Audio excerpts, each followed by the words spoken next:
ফিরছেন গানওয়ালা, ফের সুরের তালে গর্জে উঠবে প্রতিবাদী কণ্ঠ, ফের মঞ্চে শোনা যাবে সুমনের গান।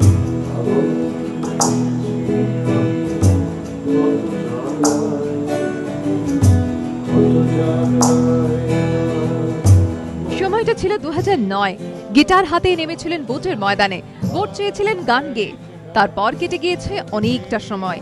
ইদানিংকালে নিজের লেখা গান আর তেমন একটা গাইতে শোনা যেত না কবির সুমনকে। বহুদিন পর নিজের গান নিয়ে মঞ্চে ফিরছেন কবির সুমন।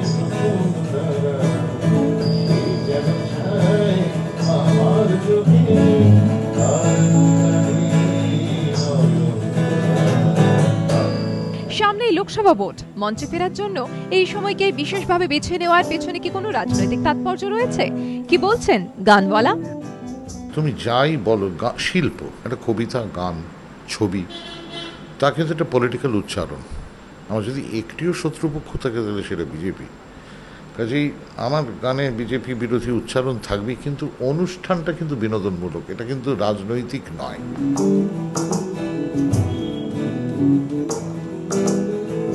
শুক্রবার একটি অনুষ্ঠানে শহরবাসী শুনতে পাবেন সুমনের গান।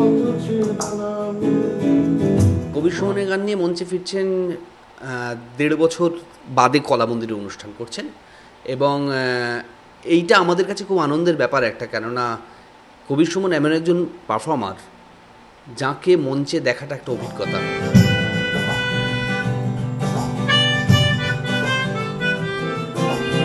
সুমন খাড়াই রিপোর্ট, এবিপি আনন্দ, কলকাতা।